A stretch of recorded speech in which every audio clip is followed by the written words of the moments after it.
It is good to be here actually having church. Don't you think?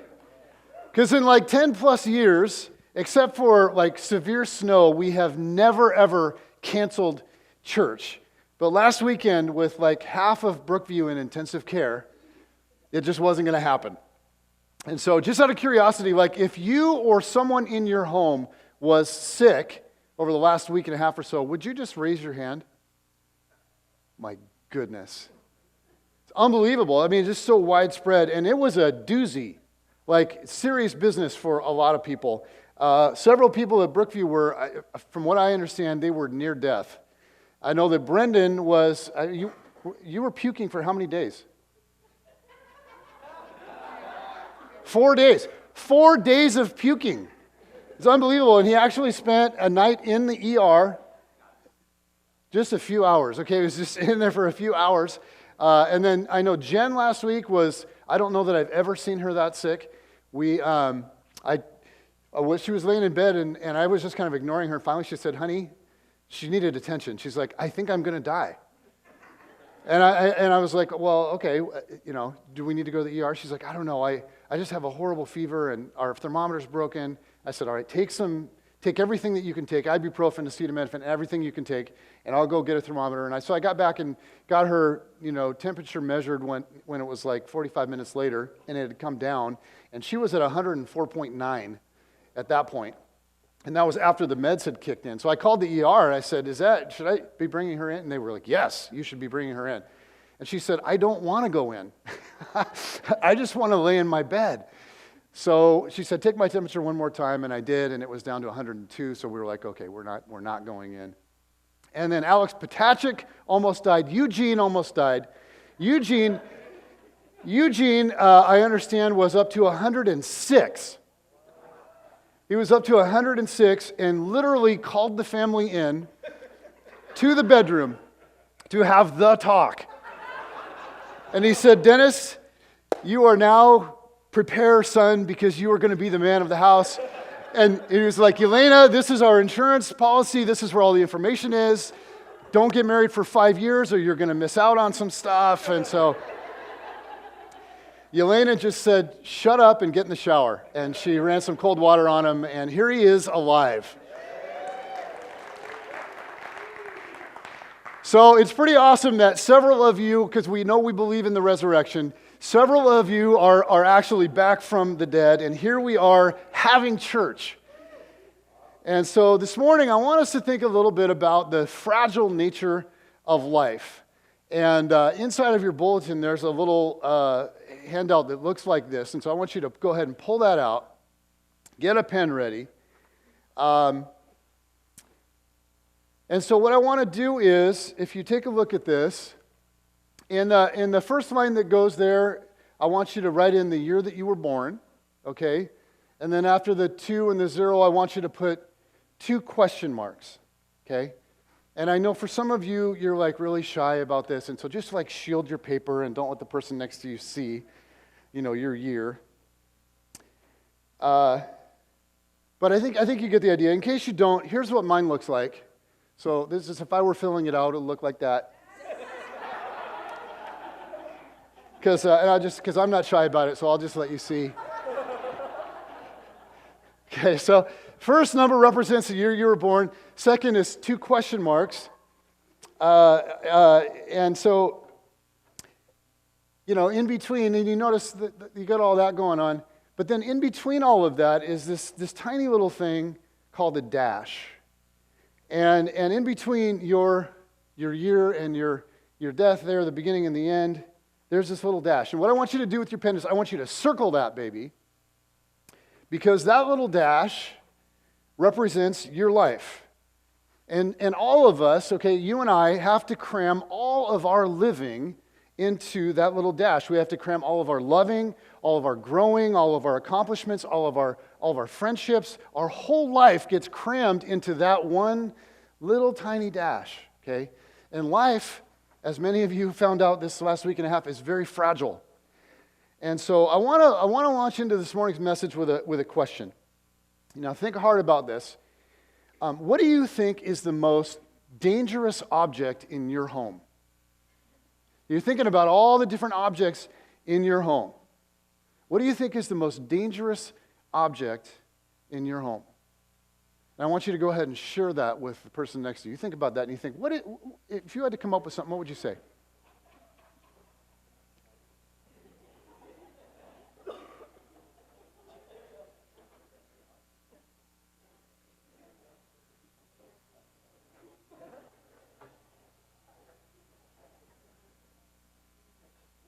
All right, bring it back. Let's hear some things. What are some of the most dangerous objects in your home? Somebody.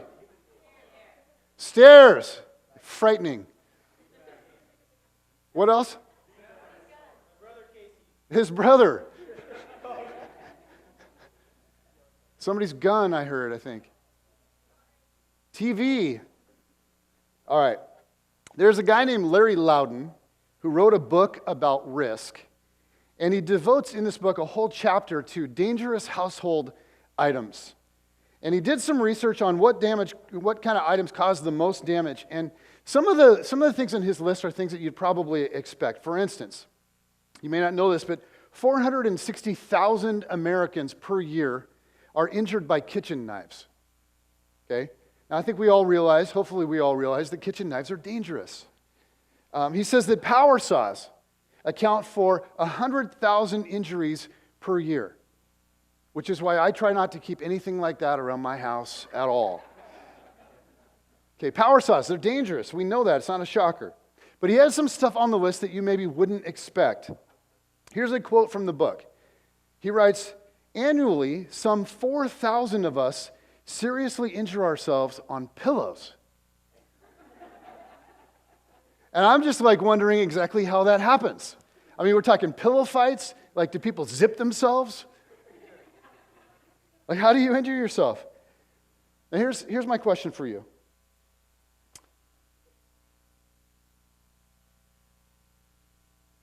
Going back to what is the most dangerous object in your home? I want to offer up my suggestion. My suggestion is that it's a chair. This kind of a chair. And this happens to be a very special kind of a chair. What do we call this kind of a chair? A lazy boy. And we don't usually buy a chair like this because of how it looks. We buy it for one reason. Why do we buy it? Comfort.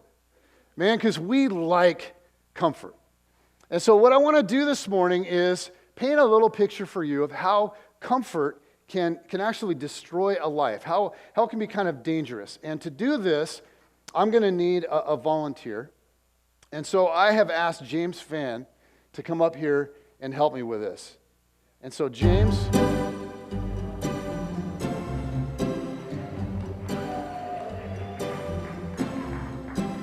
the object of this is for you to experience the highest levels of comfort, my friend. Got a bathrobe. It's just, I wish you could come up here and pet him because it's so soft. So let's tie it up so it doesn't fly open because that would be inappropriate. Yeah, I'll tie you. Right here.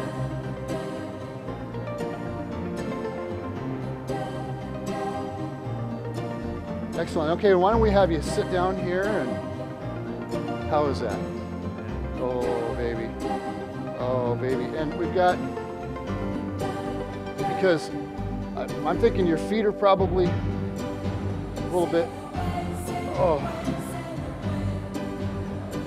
So we got some comfort clothing for you, some comfort music. We've got,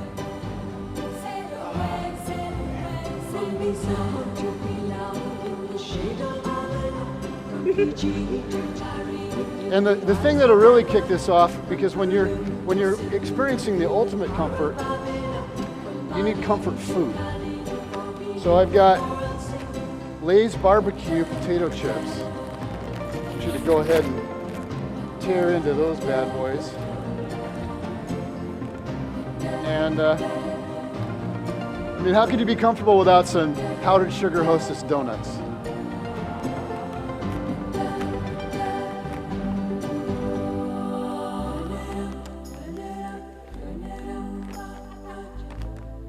There you go.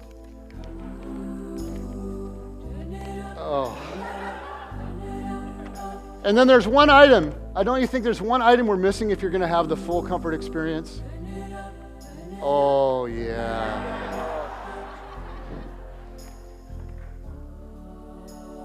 There you are, sir.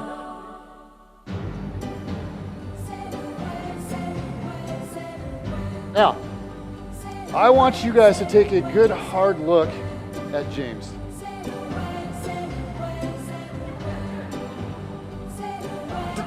Does he look like a man who's ready to spring into action? Someone who's poised for an explosion of growth? Somebody who's ready to change the world? A man eager to take on challenges in order to do something with his life that will outlive him?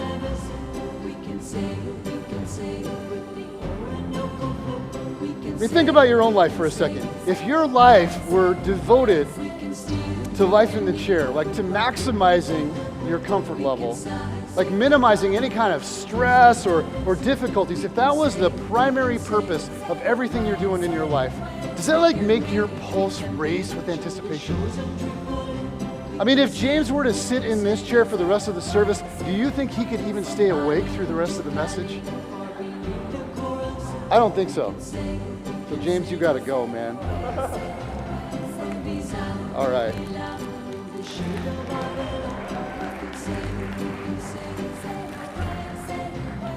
And besides, who will run media? He's gonna keep that baby on.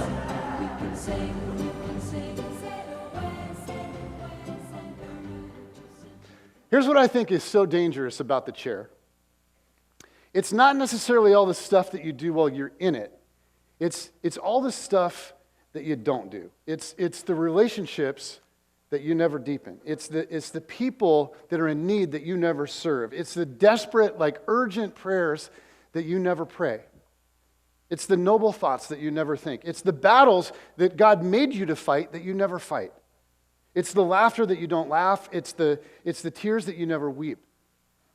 And the reality is, all of us were made for more than just life in the chair. You were made to do something more with your life than just to arrange it so that you can maximize the comfort and the security and the safety with which you live. Now, scientists did an interesting study a few years ago.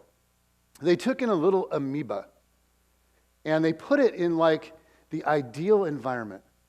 It's a happy little amoeba place to be. Ideal amounts of food, moisture, lighting, temperature, like everything they could think of for that little amoeba. Little amoeba had no problems. It was life in the chair. No stress, no demands, no challenges. Guess what happened to that little amoeba? It died. And these scientists discovered kind of an odd thing. That demand and challenge and change are actually essential to growth and thriving.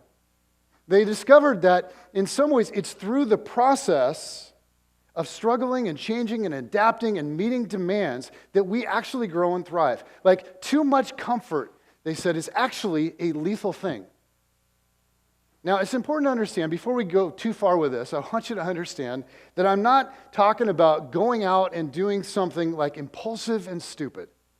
Okay, I'm not talking about like going over Niagara Falls in a barrel. Okay, I'm not talking about betting your life savings on a Mariners World Series.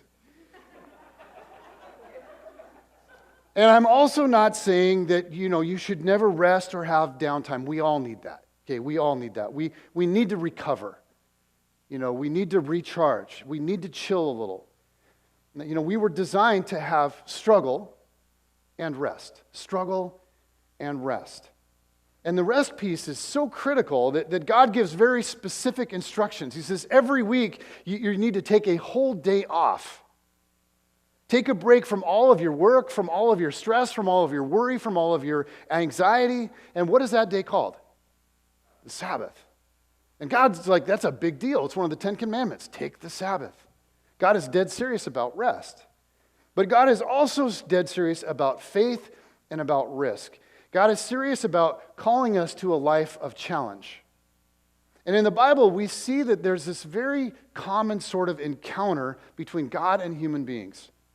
And it happens so often that Bible scholars have given a name to it. They refer to these encounters as call narratives.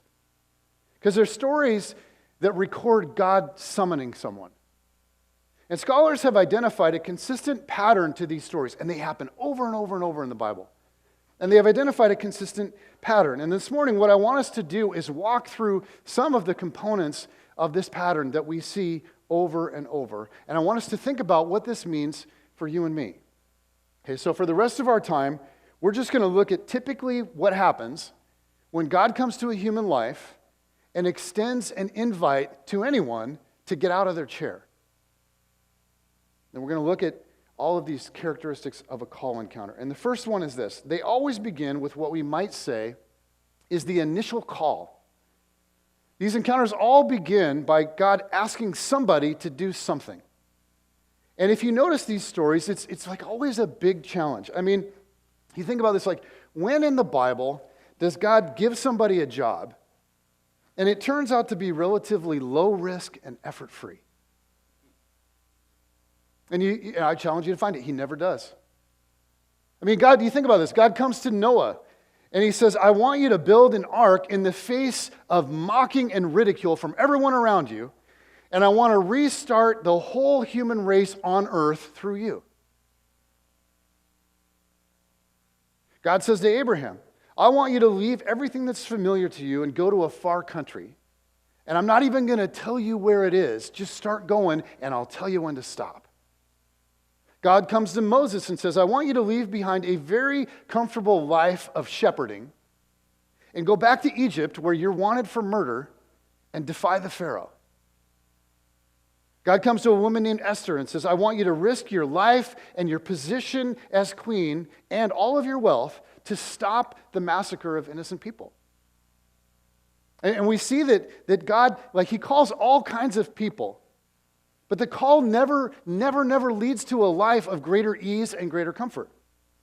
Like, there's this whole chapter in the Bible, Hebrews 11, that sort of summarizes the life of one person after another who's sort of been a hero in the faith. They've sort of followed God out of the chair. And now listen to this. This is sort of a summary of different people. It says, and what more shall I say? I have not time to tell about Gideon, Barak, Samson, and Jephthah, about David and Samuel and the prophets, who through faith conquered kingdoms, administered justice, and gained what was promised, who shut the mouths of lions, quenched the fury of the flames, and escaped the edge of the sword, whose weakness was turned to strength, and who became powerful in battle and routed foreign armies. Women received back their dead, raised to life again. There were others who were tortured, refusing to be released so that they might gain an even better resurrection. Some faced jeers and flogging and even chains and imprisonment. They were put to death by stoning. They were sawed in two. They were killed by the sword. They went about in sheepskins and goatskins, destitute, persecuted, and mistreated. The world was not worthy of them. They wandered in deserts and mountains, living in caves and holes in the ground. And again, I mean, you look at this kind of stuff and you go, how high of a value does God place on making sure that people who follow him lead supremely comfortable lives? Not a very high value. And I'm kind of hammering on this because sometimes people don't understand this. It's amazing to me how many Christians in America just don't understand this. And they think to themselves, because they walk with God for a while and they're expecting certain things to happen. And so they start thinking to themselves, and they may even vocalize something like this. They start saying stuff like, you know what, I followed God, I said yes to God, and he didn't make my life more comfortable. Like, he didn't give me all the things that I wanted to be able to feel safe and secure and well off. And they start to feel kind of betrayed by God. But guys, God doesn't promise that stuff. I mean, if we could just be upfront about that. Generally, God calls people out of the comfortable into the uncomfortable. Okay, so what we see is that initially God issues a call, and then second, there's always the response. Like in every call narrative, the person has an initial reaction. And usually, if you notice these situations, people aren't super excited at first. People don't usually say, what a great opportunity, God, thank you. Defy Pharaoh? Like spend the night in a lion's den? Marry a woman that's pregnant and says it's by the Holy Spirit? Face jeers, flogging, chains, prison? Awesome. Thank you, God. God comes to a guy named Gideon and he says, I want you to save my people from the oppression of the Midianites, and I want you to be the guy that leads them into battle. What does God do? What does Gideon say? How does Gideon respond to that? He says, but Lord, how can I save Israel? My clan is the weakest in Manasseh, and I am the least in my family. Wah, wah. I mean, look, maybe the classic example of this is Moses. God calls Moses to confront Pharaoh and to lead the Israelites out of Egypt. Then Moses is so scared that he says no to God 5 different times. He throws out, like 5 times in a row, he comes up with some excuse for why this isn't going to work. Now, I want to point this out because sometimes people say things like, God would never ask me to do something that I can't handle. God would never ask me to do something that I'm scared to do. Something that I can't. The truth is, in the Bible, God almost always asks people to do something that they can't do. At least on their own. They can't do it. And so God has this habit of calling people to things that are way bigger than them. And they're almost always scared, and they almost always feel inadequate. And then the next component in the story is this. It's the promise. And the striking thing about these stories is that even though people almost always have like this initial response of resistance, God never ever reacts by saying, oh, hadn't thought about that. I can see where this would be pretty scary. Okay, never mind. Forget I mentioned it, because I would never want you to feel nervous or uncomfortable. The big promise in these situations isn't comfort and ease. It's not comfort and ease.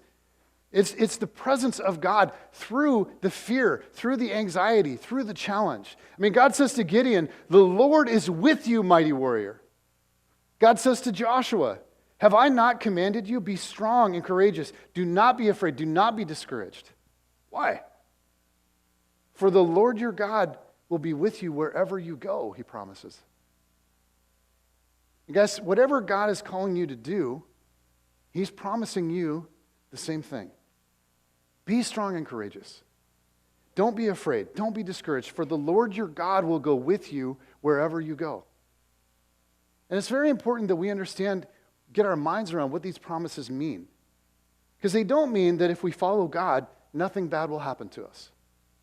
I mean, listen to Paul's recap of his struggles, his life of ministry, the life that God called him to. Little recap. He says, 5 times I received from the Jews the 40 lashes minus 1. How many of you know what that looks like? I don't either, but it sounds bad. 3 times I was beaten with rods. Once I was pelted with stones. 3 times I was shipwrecked. I spent a night and a day in the open sea. I've been constantly on the move. I've been in danger from rivers, in danger from bandits, in danger from my fellow Jews, in danger from Gentiles, in danger in the city, in danger in the country, in danger at sea, and in danger from false believers. I have labored and toiled and have often gone without sleep. I have known hunger and thirst and have often gone without food. I've been cold and naked. Like, here's a historical fact. I think most of you are well aware of this. For all of us that follow Jesus, we follow a faith for which countless people have actually given their lives. And the promise that gets made over and over and over is that nothing can separate you from God's love. And Paul writes this to his struggling friends in Romans 8:38 and 39, a very familiar passage to many of you. For I am convinced that neither death nor life, neither angels nor demons, neither the present nor the future, nor any powers, neither height nor depth nor anything else in all creation will be able to separate us from the love of God that is in Christ Jesus our Lord. You think about what Paul doesn't say. He doesn't say nothing will ever harm us. He's saying that no matter what happens in this life, I can be at peace knowing that God watches over me all the time. That he will guide and strengthen me in this life and then be with me forever in the life to come. So the fact that God has removed all eternal risk then means that we can take all kinds of risks in this life. So God calls somebody, then that person feels scared or inadequate, and then God gives a promise and he reassures them, I'll be with you. And that leads to the fourth component, which is the decision. Everybody has to decide. I have to decide. You have to decide. And what really matters when God calls you is that you do something.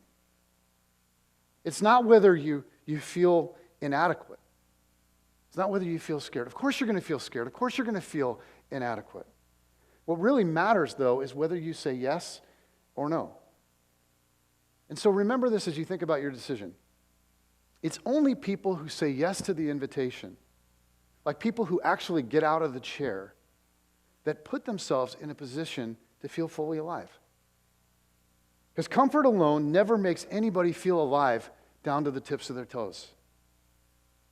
A life aimed primarily at comfort and ease, a life devoted to the chair, is destined for a high degree of emptiness. It's just not what leads to life. About 17 years ago, I was at a Christian camp called Malibu. How many of you have ever been to Malibu? Whew, one of the most beautiful places on earth. I mean, it is unbelievable. Young Life Camp, Malibu. And at Malibu, I don't know if they still do, because this was like 17 years ago, they had a high ropes course. Do they still have a high ropes course at Malibu? Thumbs up? Oh, man. Now, I don't like heights. But the woman that took me up there and that paid for me to go, that said, you must go to Malibu and I will pay for it, she said, I really want you to go on the ropes course. And I said, thanks. But I was thinking about playing some basketball. And she said, I really want you to go on the ropes course. So I went on the ropes course. And it's funny because she didn't go up there with me. She refused to go. In fact, had never been her whole life. And she'd been to Malibu like 20 times. And so what she did is she stood on the ground pointing and laughing at me. And she just watched me try to make my way across that thing. Like you're standing on a rope here, and the only way to get across to the next spot is to lean over. You're like 30 feet up, 20 feet up, 12 feet up, I don't know. But you're leaning on that thing, and you got to shimmy across, and the rope is shaking, and she's just watching me going, she's like, ha! Unbelievable. Supposed to be a spiritual mentor. So eventually I make it to the end of this thing, which is the highest point. You just sort of keep climbing on this thing until you get to the end. And there's a little platform, and it really is, it's way up there. Maybe 30 feet or so. And about 5 feet from the platform, so if I'm standing on the platform here, about 5 feet out, there's a metal bar that's hanging. And you're wearing a harness, of course. And so what you're supposed to do in order to get off the ropes course, the only way off is you're supposed to jump and catch the metal bar from like 30 feet up. And then once you've caught it, you like drop to the ground. There's a dude with a pulley with a rope hooked to your harness, and he just drops you down. And so the guy before me has done this like 30 times. So he gets to the platform, jumps, does a 360, catches the bar. And I'm like, man. So I'm standing on the platform, and this lady's still laughing at me. And it's the only way down. And so, I'm looking at the big dude on the ground, and from 30 feet, he doesn't look big enough. And I'm thinking, like, Jesus, this would be a great time for you to come back. But I have to tell you, okay, I felt fully alive when the person behind me finally pushed me off. I'm kidding. I actually did jump, and I caught the bar, and I did it voluntarily. Okay, here's the reality. All of us in our lives and in our experience with God are standing on a ledge from time to time, where God is asking us to do something that's really difficult, and it's really scary. And what matters when you stand on the ledge is not whether or not you feel afraid or inadequate, because you will. What matters is whether you're willing to take the jump. And so let me ask a critical question that all of you know is coming. What ledge is God asking you to jump off of these days? I mean, maybe for some of you it's like crystal clear. For others of you, it's not right now, but it will be soon. What ledge is God asking you to jump off of these days? Maybe it involves like a relational risk. For you, it might be confronting somebody. I mean, you know something's going on. You know somebody needs to do something. You have felt like maybe I'm the person. Somebody needs to. It's confronting somebody. Maybe it's reaching out to someone. I mean, there's someone in need. There's someone that's going through something, but you go, I don't want to get all caught up in that. But you sense God asking you to do it. And you've just put it off because you've been nervous or you've been scared or you just want to be in your chair. Maybe it involves upholding a promise that you made to someone to stand by them for better or for worse. And right now, you think about it and it just seems easier to bail. Maybe God is calling you to go a very different direction in your career, and it's clear to you. You know that it's time. You know that it needs to happen, but you're afraid, you're scared, and you're just holding back. Maybe there's a secret sin in your life that's a big deal. Nobody knows about it.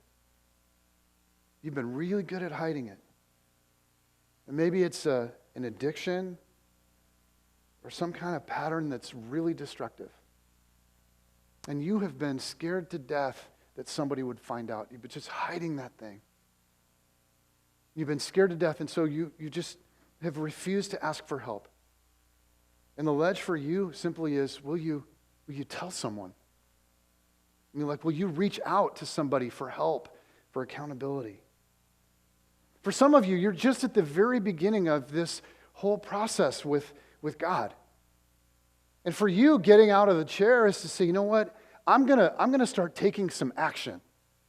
I'm gonna do whatever I have to do. I'm gonna get more information. I'm gonna talk to that friend that I have that follows Jesus. I'm gonna read some books. I'm gonna get my hands on some good books and I'm gonna read them. I'm gonna keep going to church.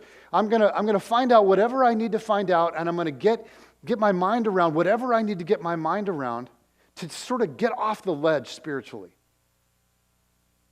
Or maybe you're just in a very challenging season of life. I mean, it's just been tough. You know, maybe you're going through loss or pain or severe stress. And the challenge for you is just hold on. I mean, just hold on. The question for all of us is, where is God asking me to get out of the chair? I mean, where do I need to jump off the ledge? And I'll tell you why it matters so much. It's because the fifth and final component of these stories always ends up being a transformed life. And you think about all that God did through Abraham and through Moses. But they had no idea when God was giving the call, when God was issuing the invitation.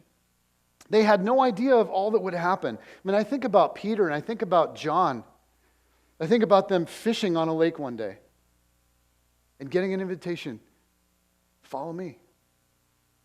And they had no idea where that would lead. They had no idea that they would see miracles. They had no idea that they would perform miracles themselves. They had no idea that God would use them to write parts of the Bible. They had no idea that they would one day be household names all over the world. They had no idea. They had no idea that they could eventually become as strong and as brave as they became. They had no idea what was possible, but they said yes. The call was clear and they said yes, and over again throughout their lives, they continued to say yes, and extraordinary things happened in them, and extraordinary things happened through them. You know, here's the thing. God's desire for your life is way beyond what you know. I mean, there are things that are possible in and through you that would just blow your mind. And God is trying to lead you into those things. And you can say yes, or you can say no. But you don't know what you're giving up if you say no. If you say, you know what, I really like my chair, God. And I hear what you're saying. I get what you want. I'm just going to sit right in here because I like it. You don't know what you're giving up. I think about the guy in the Bible that we know as the rich young ruler. Came to Jesus one day, was really interested in Jesus, was really interested in spiritual life. He came to Jesus and he wanted to know how to approach kind of getting his hands on the ultimate life. And Jesus issued him an invitation and a challenge. He said, here's what I want you to do. I want you to go and sell everything you've got and give it to the poor. It's going to be the most amazing thing. There are people who went to bed hungry last night, but they won't be hungry tonight because of you. There are mothers who are in anguish right now because they're afraid that their babies are going to starve. And their babies aren't going to starve because of you. Like all that stuff that you've got, I want you to sell it and I want you to give it away. And then I want you to come back to me with empty hands. And you and I, along with these other guys, are going to go on the adventure of your life. It's going to be unbelievable. And it's going to bless people who desperately need blessing. And your growth, I'm telling you, your growth, if you do this, is going to go right through the roof. So let's do this. Come on, let's do this. And that rich young ruler, as you know, stood in the presence of Jesus. And he thought about what Jesus was asking him to do. And he had a lot of money. And he had a lot of power. And he had a lot of status. He had a really nice chair. And he didn't want to leave it. And so he said, no thanks. And he walked away. Now, we have no idea what happened to that guy. But maybe he lived to be a really old man. And it's possible that everybody around him thought he was a great success. Maybe he lived out the rest of his life knowing, looking back on that moment, knowing that when his chance came, when Jesus offered him the call of a lifetime, he refused to get out of his chair. I mean, either way, when you get called by God, you're never quite the same. And it's very important that we kind of get our minds around how this works. Because like when you say no, when God asks you to do something and you say no, your heart gets a little colder. And you get a little harder of hearing. And your faith gets a little weaker. And you get a little more addicted to life in the chair. And at any time, we're kind of going one direction or the other. And so I just want you to think about you these days. Like, where are you at? How's life going? I mean, how much of your life these days really is all about somehow figuring out a way to live in a more comfortable chair? I mean, maybe you're in a place where if you look at your life recently, you've been pretty focused on you. And maybe if we were to kind of look at your heart, if you were to examine your own heart, you'd see some stuff in there. Maybe you'd see a lot of fear, a lot of anxiety, a lot of jealousy, a lot of anger.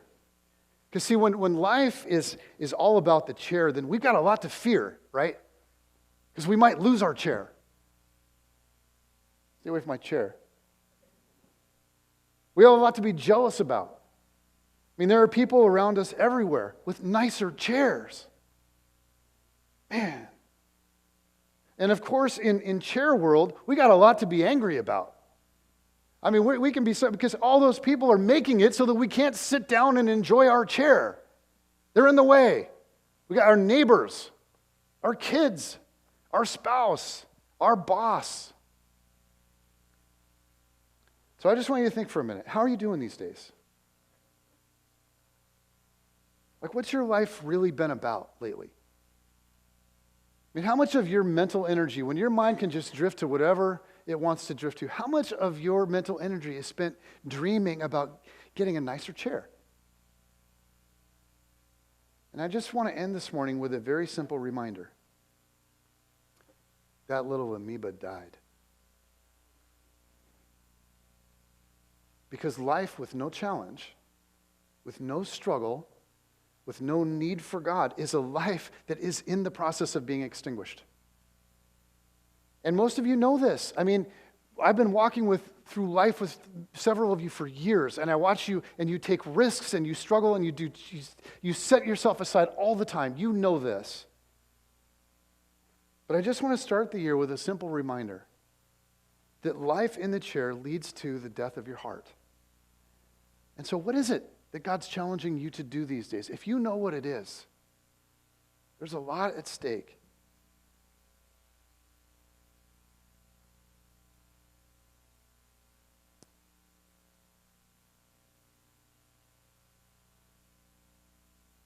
You can sit in your chair, or you can get out. Because the way to life and the way to God, you can only get when you get out of the chair. It's the only way that it comes. All right, God, I thank you so much.